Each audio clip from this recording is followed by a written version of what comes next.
ایک نئی صبح میں آپ کو خوش آمدید۔ خداوند متعال سے دعا گو پروردگار آپ کی ہر صبح بخیر، ہر شام بخیر۔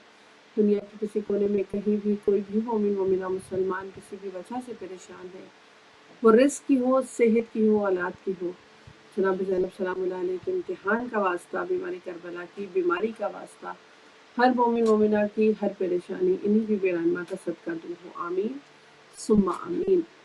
تھوڑا پروگرام ٹیکنیکل پرابلم کی وجہ سے تاخیر سے شروع ہو، تو بغیر کسی وقفے کے، بغیر کسی بات کی، اپنی بہت محترم گیسٹ بہت خوبصورت انداز سے اہل بیت کا پیغام پہنچانے کا سبب بنتی ہیں۔ آج انشاءاللہ ہم گفتگو کریں گے، ماہ ذی الحج شروع ہو گیا، کیا فضیلت ہے، اسپیشلی یہ جو پہلا عشرہ ہے، اور دعوت کلام دوں گی۔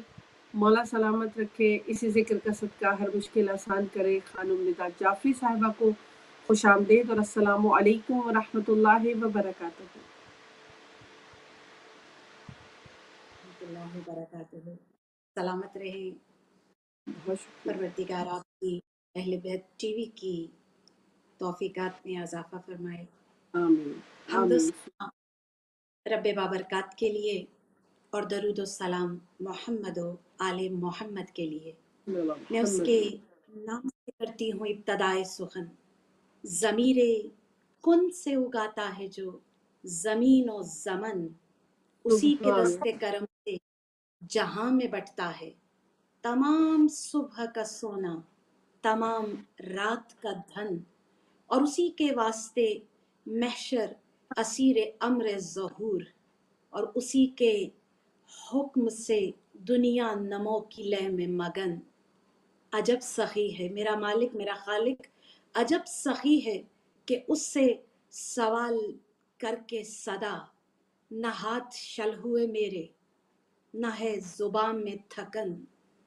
وہ سبحان خالق، وہ مالک کہ جس نے بنی نوع انسانیت پر حبیب کبریا جیسے خاتم المرسلین کو اتار کر کرم کیا۔ وہ اللہ کئی ستاروں کا خالق ہے، لیکن ہر ستارہ مقدر میں زہرہ نصیب نہیں ہوتا۔ اس خالق نے کئی زمینیں بنائی ہیں، لیکن ہر زمین کی قسمت میں مکہ، مدینہ، نجف، کربلا و سامہ ہے۔ اس خالق نے کئی انسان خلق کیے ہیں، لیکن وہ فقط چند ہیں جنہیں مصطفیٰ و مرتضیٰ کہہ کر متعارف کراتا ہے۔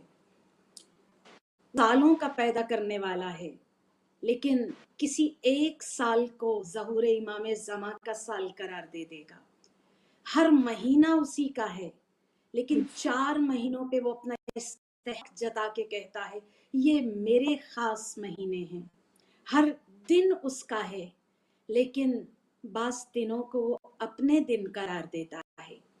وہ خالق، وہ مالک قرآن میں فرما رہا ہے اِنَّا عِدَّةَ الشُّهُورِ عِندَ اللَّهِ 12 شَهْرًا فِي کتاب اللہ یوم خلق السماوات والارض۔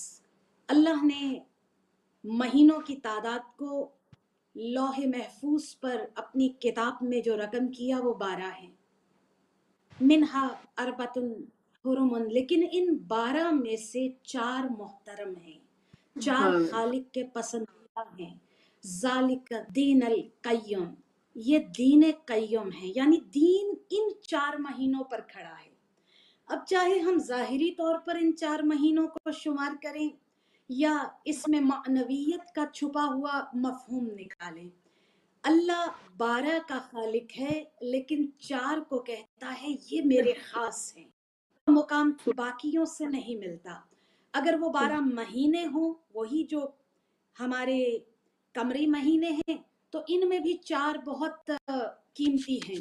جو 4 اللہ کے نزدیک قیمتی ہیں وہ محرم ہے، رجب ہے، ذیقعد ہے اور ذی الحج ہے۔ کہنے کو سارے مہینے خدا کے، لیکن یہ 4 اللہ کہتا ہے خاص محترم ہیں۔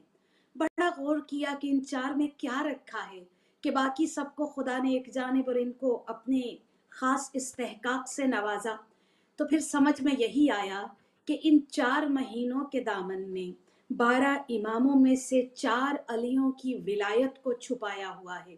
وہ پہلا مہینہ محرم، جس کی 10 کو امام علی ابن حسین کی ولایت کا آغاز ہوا، وہ دوسرا محرم مہینہ رجب جس کی 25 تاریخ کو امام علی رضا کو ولایت ملی، اور پھر ذیقات کی 29 تاریخ کو امام علی نکی نے تاج امامت کو پہنا، اور پھر ذی الحج کا وہ مہینہ جو آج ہمارے زیر گفتگو ہے، وہ مہینہ جس کی 18 تاریخ کو خالق اکبر نے حبیب کبریا کی زبان سے بہترین جانشین پیمبر کا اعلان صبح قیامت تک کے لیے لوگوں پر مرتسم کر دیا، وہ یہی پاکیزہ مہینہ ذی الحج، ذی الحجہ، اس کے مفہوم بڑے قیمتی ہیں۔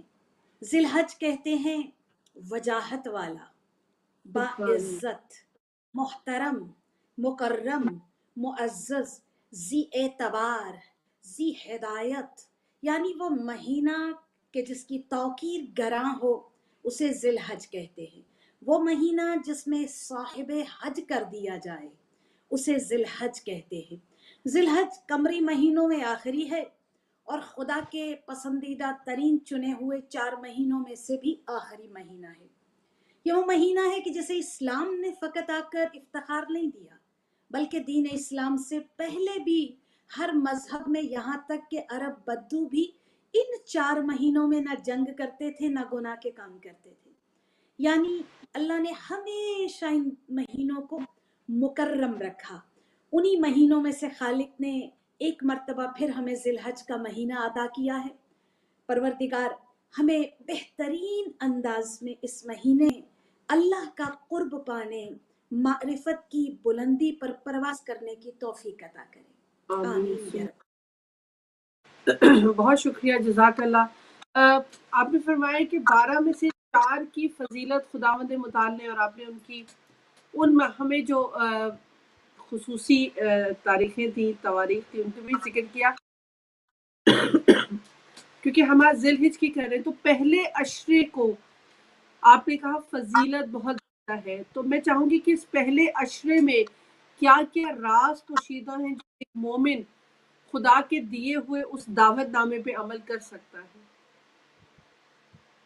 اس عشرے کی فضیلت میں اگر میں افضل الانبیاء کی وہ حدیث پیش کروں، نبی آخر الزماں، دانائے سبل، ختم الرسل، مولائے کل، جب اس عشرے کی فضیلت بیان کرتے ہیں تو فرماتے ہیں کہ کسی بھی عمل، کسی بھی عبادت کا ثواب ذی الحجہ کے پہلے عشرے کے اعمال کے ثواب سے برابری نہیں کر سکتا۔ کیسا کیسا دن خدا نے اس سال میں نہیں رکھا، لیکن نبی پاک کی آب وحی سے دھلی ہوئی زبان ہمیں بتا رہی ہے کہ ان 10 دنوں کی اعمال، ان 10 دنوں کی عبادتیں، ان کے ثواب، ان کی جزا کو کسی اور سال کے ایام سے تولا نہیں جا سکتا، برابری نہیں کی جا سکتی ان کو۔ اور یہی وہ 10 دن ہیں کہ جنہیں قرآن میں اللہ باری عزت خود 4 قسمیں سورہ فجر میں کھانے کے بعد ان کی عظمت کو، یعنی اس مہینے کی عظمت اور اس عشرے کی عظمت یہ ہے کہ اللہ سورہ فجر میں بسم اللہ الرحمن الرحیم والفجر واللیال عشر، یعنی فقط دن نہیں، یہ وہ راتیں بھی اتنی عظیم رکھتا ہے کہ جن راتوں کو زمانے میں کسی اور رات سے، کسی اور دن سے تولا نہیں جا سکتا۔ یہ 10 دن کہ جن کی اللہ میں کھا رہا ہے، کہ جن کے لیے اللہ تعارف میں پوری صورت اتار رہا ہے، یہ قدرت کا ایک نایاب تحفہ ہے بنی نوع انسانیت کے لیے، تاکہ خود کو اس نہج پر پہنچا سکے کہ یہی وہ دن تھے جن میں جناب ابراہیم کو نبوت کے بعد امامت سے نوازا گیا۔ یعنی اللہ مقامات فضیلت کو مزید فضیلت میں تبدیل کرتا ہے ان 10 دنوں میں۔ کیا بات ہے، بہت شکریہ، جزاک اللہ۔ اچھا، ہم کیا کریں؟ یعنی آپ تھوڑا سا بتائیے کہ کوئی اسپیشل اعمال ہیں، کوئی اسپیشل، اگر روزے کا بھی ہے تو میں چاہوں گی کہ اس پہ بھی روشنی ڈالی، کیونکہ آج ہمارا پروگرام بھی تھوڑا ٹائم سے، ٹیکنیکل پرابلم سے لیٹ شروع ہے، تو میں چاہ رہی تھی زیادہ سے زیادہ اگر ہم آپ سے سن سکیں۔ بہت شکریہ۔ یہ وہ پاکیزہ ترین مہینہ ہے کہ جس کا آغاز ہی یکم ذی الحج، مولائے متقیان کا